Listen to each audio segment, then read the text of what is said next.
Nearly 39 years back అయితే ఒకసారి అయితే వచ్చింది. అది 4.3 అనుకుంటా నాకు తెలిసి. No signal bro. భూకంపం వచ్చిందని చెప్పి ఆ లొకేషన్కి అయితే వస్తున్నాం మనం. వెయిట్ దాని ప్రైస్ ఎంత తెలుసా? ఎగ్జాక్ట్లీ 2,49,000 ఎక్స్ షోరూమ్ ప్రైస్ అనమాట.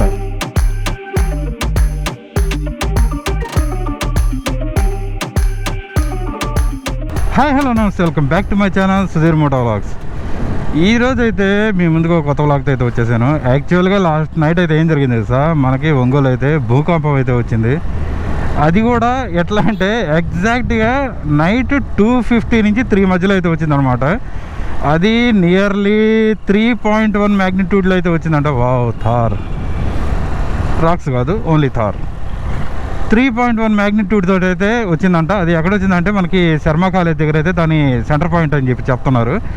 యాక్చువల్గా ఏంటంటే లాస్ట్ నైట్ 2:50 నుంచి 3 మధ్యలో అయితే వచ్చిందని చెప్పాను కదా. నాకు ఉన్నట్టుండి నిద్రపోతా ఉంటే ధమామని పెద్ద పిడుగు పడితే మనకి దరిదాపుల్లో ఎట్లా సౌండ్ వస్తుంది, ఆ కైండ్ ఆఫ్ సౌండ్ అయితే భయంకరంగా వచ్చిందనమాట. నేను ఏందా అని చెప్పి గబక్కన మెలక వచ్చేసింది. అంటే అంత పెద్ద సౌండ్ నేను ఇప్పుడు దాకా వినలా. ఏందా అని చెప్పి చూస్తే సడన్గా బయట వర్షం ఏం లేదు, ఏమీ లేదు. మొత్తం అయితే పోయి చూసి వచ్చా, ఏం లేదనమాట. సరే అని చెప్పి మార్నింగ్ లేదు చూసేటప్పటికి మనకి న్యూస్లో అయితే వచ్చేస్తుంది అనమాట. న్యూస్ ఛానల్లో, తర్వాత మామూలుగా న్యూస్లో అయితే వస్తుంటుంది కదా, దాంట్లో అయితే ఫుల్గా అయితే వస్తుంది ఒంగోలులో భూకంపం వచ్చింది అని చెప్పి. ఆ సౌండ్ భూకంపం అంటే వచ్చే ముందు వచ్చే సౌండ్ అనమాట. యాక్చువల్గా అయితే ప్రీవియస్లీ మనం ఇంతకుముందు చూసుకుంటే నేను ఒంగోలులోకి వచ్చిన తర్వాత ఎప్పటి నుంచి అంటే 2008లో ఒకసారి వచ్చింది. అది ఎగ్జాక్ట్గా మార్నింగ్ టైంలో అయితే వచ్చింది. 8:50 to 9 మధ్యలో వచ్చిందనమాట. నేను బజార్కి వెళ్ళి అక్కడ ఒక దగ్గర అయితే ఆగున్నాను. అప్పుడైతే ఒక్కసారి అనేది ల్యాండ్ అనేది పెద్ద సౌండ్ వచ్చి అట్లా జర్క్ వచ్చిందనమాట. అప్పుడంత 1 మ్యాగ్నిట్యూడ్ వచ్చిందని చెప్పారు. తర్వాత 2015 అనుకుంటా, 2015లో అప్రాక్సిమేట్గా ఏప్రిల్ మే ఆ టైంలో అయితే వచ్చింది. అప్పుడు కూడా సేమ్ ఎగ్జాక్ట్ మార్నింగ్ టైంలో అయితే వచ్చింది. అది కూడా మార్నింగ్ 10 to 5 అనమాట. ఉదయం 4:50కి 5కి మధ్యలో వచ్చింది. అప్పుడు కూడా 1 మ్యాగ్నిట్యూడ్ అయితే వచ్చింది. అప్పుడు జర్క్, లైట్ జర్కే, పెద్దగా ఏం లేదు. అది తర్వాత మాత్రం ఇప్పుడు 2025లో అయితే వచ్చింది. ఇది 3.1 మ్యాగ్నిట్యూడ్ అయితే వచ్చిందంట. అది కూడా మనకి దాని సెంటర్ అనేది మనకి శర్మ కాలేజ్ ఉంది కదా, ఆ ఏరియాలో హెవీగా వచ్చిందంట. అది కూడా 10 kilometers డెప్త్ అంట. ఇది 3.1 అంటే ఇప్పుడు వచ్చింది సెకండ్ హైయెస్ట్ అని చెప్పుకోవాలి. ఎందుకంటే ఇంతకుముందు ఎప్పుడు వచ్చింది ఇట్లా భూకంపం అని చెప్పి చూసుకుంటే మనకి నియర్లీ 39 years బ్యాక్ అయితే ఒకసారి అయితే వచ్చింది. అది 4.3 అనుకుంటా నాకు తెలిసి. 4.3 మ్యాగ్నిట్యూడ్లో అయితే వచ్చిందని చెప్పి అప్పుడైతే అనుకున్నారు. అంటే హిస్టరీ పరంగా చూసుకుంటే ఓల్డ్గా అయితే మనం డేటా కలెక్ట్ చేస్తే అప్పుడు వచ్చింది. దాని తర్వాత వచ్చిన సెకండ్ హైయెస్ట్ ఇదే అనుకుంటా నాకు తెలిసి. నేను మాత్రం రాత్రి అయితే భలే భయపడ్డా. ఒక్క సెకండ్ అట్ట బెడ్ అట్ట షేక్ అయ్యింది. ఇంకో థార్ వచ్చింది. థార్ మాత్రం నెక్స్ట్ లెవెల్లో ఉంటుంది చూడడానికి వెహికల్. థార్ రాక్స్ అయితే ఇంకొంచెం పొడవు పెరుగుద్ది కాబట్టి ఇంకా లుక్ అనేది చాలా బాగా ఇచ్చాడు. అండ్ తర్వాత మాత్రం భలే భయపడ్డా నేను మాత్రం. అది తర్వాత మాత్రం ఇంకేం లే. ఇది ఒంగోలులో వచ్చిన సెకండ్ హైయెస్ట్ అంట. తర్వాత ఇప్పుడు మనం లేటెస్ట్గా చూసుకుంటే మనకి నిన్నే అంటే ఇప్పటికి కరెక్ట్గా 2 days అయితే అవుతుంది. మనకి ఆల్ట్రా వైలెట్ కొత్త బైక్ అయితే రిలీజ్ చేశాడు. బైక్ మాత్రం నెక్స్ట్ లెవెల్లో ఉంది. బైక్ వచ్చి ultra violet X47 cross over అని రిలీజ్ చేశాడు. బండి చూసే మాత్రం ఎలక్ట్రిక్ వెహికల్ నిజంగా ఒక racing bike, I mean of road vehicle ఎట్టు ఉండాలో ఎగ్జాక్ట్గా అట్నే ఉంది.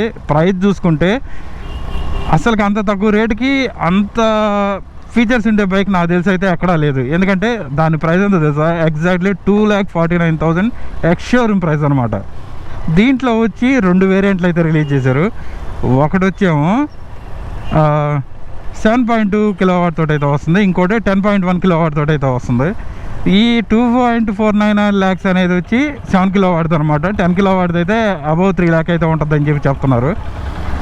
అండ్ కీ స్పెసిఫికేషన్కి వస్తే అన్నీ మామూలే. ఏంది ఫ్రంట్ వచ్చి up side down front forks golden కలర్లో అయితే ఇస్తున్నాడు. తర్వాత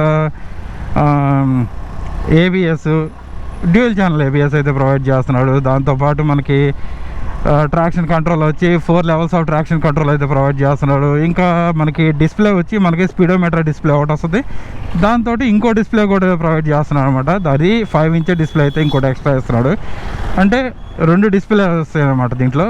ఎందుకు అంటే మనకి ఈ బైక్లో వచ్చి మనకి కార్లో అయితే ఎట్లా ఉంటుందో సేమ్ కైండ్ ఆఫ్ ఫీచర్స్ అయితే ఇచ్చున్నారు. అదేంటంటే మనకి బండిలోకి వచ్చేటప్పటికి ఈ ఫీచర్ అయితే చెప్తాను. దాన్ని తెలియాలంటే ముందు మనకు మోటార్ ఎంత ఏంది అనేది తెలియాలి. మోటార్ వచ్చేటప్పటికి లిక్విడ్ కూల్డ్ మ్యాగ్నెటిక్ మోటార్ అయితే ఏసీ మోటార్ అయితే ఇస్తున్నాడు అనమాట. దీని టాప్ స్పీడ్ ఎంత తెలుసా? Nearly 145 kilometres up to 100 kilometres వచ్చి 8.1 సెకండ్లో అయితే రీచ్ అవుద్దంట. నెక్స్ట్ లెవెల్ అయితే ఉంది బైక్ మాత్రం. దెన్ మనకి హార్స్ పవర్ వచ్చేటప్పుడు 30 కిలోవాట్ అంటే నియర్లీ 40.2 బిహెచ్పి అయితే హార్స్ పవర్ అయితే ప్రొడ్యూస్ చేస్తుంది. టార్క్ వచ్చేటప్పటికి 110 న్యూటన్ మీటర్గా టార్క్ అయితే ఇస్తున్నాడు. అది కూడా ఏంటంటే మనకి రేర్ టైర్ వస్తుంది కదా, దానికైతే నియర్లీ 600 NM టార్క్ అయితే ప్రొడ్యూస్ చేస్తుందంట. ఇంకా అంతకన్నా ఏం కావాలి. దీని టాప్ స్పీడ్ అయితే చెప్పాను కదా, 145 కిలోమీటర్స్ టాప్ స్పీడ్ అని చెప్పి. బండి మాత్రం నెక్స్ట్ లెవెల్ అయితే ఉంది అస్సలకి. ఇన్ని ఫీచర్లు వచ్చిన బండి. మెయిన్ ఫీచర్ చెప్పలేదు కదా. మెయిన్ ఫీచర్ వచ్చేటప్పటికి మనకి బండిలో వచ్చి అడ్వాన్స్డ్ రాడార్ సిస్టమ్ తోటి అయితే ఒక రాడార్ అయితే ఫ్రంట్ బ్యాక్ 2 రాడార్లు అయితే మనకి ఇస్తున్నారు. వాటి వల్ల యూజ్ ఏంటంటే సపోజ్ ఇప్పుడు మనం బైక్ నడుపుతున్నాం కదా, బైక్ నడిపేటప్పుడు ఏమవుతుందంటే మనకు ఒక బ్లైండ్ స్పాట్ అనేది ఉంటుంది. లైక్ ఇప్పుడు మనకి మిర్రర్ బ్యాక్ సైడ్ చేస్తున్నాం, అన్న కనిపిస్తున్నాడు కదా, ఆ అన్నకి మనకి మధ్యలో ఇటు సైడ్ అనేది ఒక బ్లైండ్ స్పాట్ అనేది వస్తుంది అనమాట. అదైతే మనకు కనపడదు. ఆ టైంలో అక్కడ కానీ ఎవరైనా వస్తూ ఉంటే మాత్రం అక్కడ మనకి లొకేషన్ అనేది కనపడద్దు అనమాట. అందుకని చెప్పి ఆ బ్లైండ్ స్పాట్ మిర్రర్ అనేది అంటే మనకి ఇక్కడ స్క్రీన్లో అయితే వార్నింగ్ అనేది ఇస్తారంట. అది మెయిన్. దాంతోపాటు ఏంటంటే మనకి ఫ్రంట్ బ్యాక్ అయితే 2 కెమెరాలు అయితే ప్రొవైడ్ చేస్తున్నాడు. దానివల్ల ఏంటంటే మనకి సెక్యూరిటీ పరంగా కానీ వాట్ ఎవర్ ఇట్ ఈస్ కంటిన్యూగా అయితే 1080pలో అయితే రికార్డ్ అవుతూ ఉంటుందంట. అది మాత్రం ఒక మంచి ఐడియా అనే చెప్పాలి. దీనికి ఇంకేం కావాలి బండి కావాల్సినవి రాడార్ సిస్టమ్ ఇచ్చాడు. తర్వాత మనకి ఫ్రంట్ బ్యాక్ కెమెరాలు రికార్డింగ్ ఇచ్చారు. దాని తర్వాత ఇంకా చూసుకుంటే టార్క్ వచ్చి హై టార్క్ ఇచ్చాడు. దీని 7 కిలోవాట్దే ఇప్పుడు నేను చెప్పిన స్పెసిఫికేషన్. దీని మైలేజ్ ఎంత తెలుసా? మెయిన్ అది మర్చిపోయాం. దీని మైలేజ్ వచ్చి 220 కిలోమీటర్స్ అయితే 223 అనుకుంటా నాకు తెలిసి మైలేజ్ అయితే ఇస్తున్నాడు. అదే నీకు 10 కిలోవాట్ అయితే మాత్రం 323 కిలోమీటర్లు అయితే మైలేజ్ అయితే వస్తుందంట. నెక్స్ట్ లెవెల్లో ఉంది బండి మాత్రం. మొత్తానికి చూస్తే మాత్రం one of the best bike అనే చెప్పొచ్చు దీన్ని. ఎందుకంటే మాత్రం మనకి ఇంత తక్కువ రేటుకి మాత్రం ఒక ఎలక్ట్రిక్ వెహికల్లో 600 NM టార్క్ ఏంది, 40 bhp హార్స్ పవర్ ఏంది, తర్వాత బైక్ కాస్ట్ వచ్చేటప్పటికి చాలా తక్కువ 2.49 ఆఫ్ రోడ్ అయితే వస్తుంది. ఇదే మనకి 250cc బైక్ కొనాలంటే నియర్లీ 3 lakhs అబవ్ అయితే కావాలన్నమాట. ఇది మనకి అక్టోబర్లోనే డెలివరీ ఇస్తారని చెప్పి అంటున్నారు. నాకు మాత్రం బండి నెక్స్ట్ లెవెల్లో ఉంది. ఇప్పుడు వాళ్ళు బ్రెగనర్ ఆఫర్ కింద అయితే ఫుల్లీ లోడెడ్ వెహికల్ అయితే ఇస్తున్నారు అనమాట. దానికి ఇంకా మనకి బాగ్ బస్టర్స్ అయితే ఇస్తున్నారు. దాని తర్వాత ఆక్సిలరీ లైట్స్ అయితే ఇస్తున్నారు. ఇంకా మనకి సీట్ ఎక్స్టెన్షన్ కోసం అయితే మనకి టాప్ బాక్స్ అవి పెట్టుకోవడానికి ఇంకా అవసరం కదా, అవి కూడా ప్రొవైడ్ చేస్తున్నారు అనమాట. నెక్స్ట్ లెవెల్ అయితే ఉంది బైక్ మాత్రం. ఇంత తక్కువ ప్రైస్, ఐ మీన్ 7 కిలోవాట్ వచ్చి 2,49,000 ఎక్స్ షోరూమ్ ప్రైస్ మీద అయితే అస్సలకి చాలా తక్కువ ప్రైస్ అని చెప్పాలా. బండి మాత్రం చాలా బాగుంది. దాదాపు ఈ సంవత్సరాల్లో అల్ట్రా వైలెట్ వాళ్ళు రిలీజ్ చేసిన 4th బైక్ అనుకుంటా నాకు తెలిసినంత వరకు. ఎందుకంటే ఫస్ట్ ఒకటి టెసరాక్ట్, తర్వాత ఇంకొకటి ఆఫ్ రోడ్ బైక్ ఒకటి రిలీజ్ చేశారు. దాని తర్వాత ఇప్పుడు ఇది X47 క్రాస్ ఓవర్. దాని తర్వాత వచ్చేటప్పటికి ఇంకా చెప్పాలంటే వెయిట్ దాని తర్వాత వచ్చేటప్పటికి మనకి అల్ట్రా వైలెట్, తర్వాత F99 అయితే రిలీజ్ అయ్యింది కదా. అది one of the fastest bike electric బైక్లో మాత్రం నాకు తెలిసి మాత్రం ఒక రెవల్యూషన్ అని చెప్పాలి. ఎలక్ట్రిక్ బైక్లో మాత్రం అల్ట్రా వైలెట్ నిజంగా చాలా బాగా అయితే ఉన్నాయి. నో సిగ్నల్ బ్రో, గమ్ము తిరిగి వస్తున్నాడు. ఇప్పుడు ప్రజెంట్ ఉన్నాం మనం లొకేషన్ వచ్చి, నేను చెప్పాను కదా భూకంపం వచ్చిందని చెప్పి, ఆ లొకేషన్కి అయితే వస్తున్నాం మనం.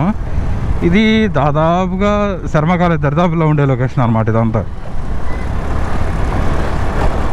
టీవీలో మాత్రం వాయించి పారేశారు, న్యూస్ల్లో వాట్సాప్ మెసేజ్ల్లో. శర్మ కాలేజ్ దగ్గర 10 కిలోమీటర్ డెప్త్లో బాగా 3.1 మ్యాగ్నిట్యూడ్లో అయితే భూకంపం వచ్చిందని వాయించి పారేశారు. ఆ లొకేషన్ ఇదనమాట.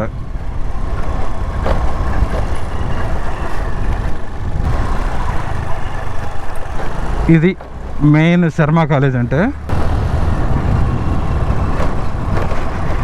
మెయిన్ స్పాట్ వచ్చి మనకి భూకంపం వచ్చిన లొకేషన్ అని చెప్పాను కదా, ఇక్కడంతా వచ్చింది. ఇక్కడి నుంచి మెయిన్ ఆరిజిన్ వచ్చి ఇక్కడ స్పాట్ అనేది ఆరిజిన్ ఇక్కడి నుంచి స్టార్ట్ అయింది. తర్వాత ఓవరాల్గా మనకి కొంచెం తక్కువ వచ్చింది అనమాట వాటికి. ఇది మాత్రం ఇక్కడ చాలా హెవీగా అయితే వైబ్రేషన్ అనేది ఉన్నిందని చెప్పి జనాలు చెప్తున్నారు. ఇక్కడ మన గ్రౌండ్కి పోవాలంటే రూట్ ఇది అనమాట. గ్రౌండ్ కూడా ఉంటుంది ఇక్కడ. వెదర్ మాత్రం అన్ప్రెడిక్టబుల్గానే ఉంది దాదాపు ఈ వీక్ అంతా. లో ప్రెషర్ ఫామ్ అయిందని చెప్పే కదా, దాంతోపాటు అదైతే తుఫాన్ కింద మారిందంట. మనకి వచ్చి 20 అంటే అల్పపీడనం కింద ఉంది ప్రజెంట్ అయితే. అది ప్రజెంట్ 26 నుంచి 29 దాకా ఈ తేదీల వరకు మనకైతే హెవీ రైన్స్ పడతాయని చెప్పి అన్నారు. వైజాగ్లో తీరం దాటద్దంట. అందుకని చెప్పి వెదర్ ఉన్నటువంటి వర్షం పడడం, తర్వాత కొంచెం ఎండ రావడం అట్లా అయితే ఉంది. Fortuner nice car.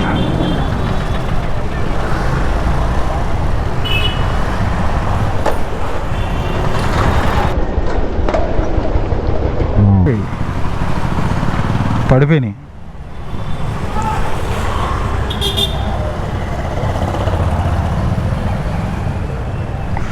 బ్రో. ఈ క్యాబ్స్ మొత్తం పడిపోయినాయి పాపం. తీసుకున్నాడు.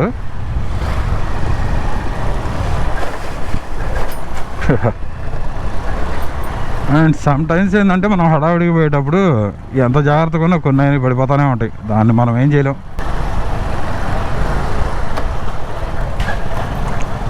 ఇక్కడ కాదు కానీ ఉదయం అయితే ఒక యాక్సిడెంట్ అయితే చూశాను. Next level.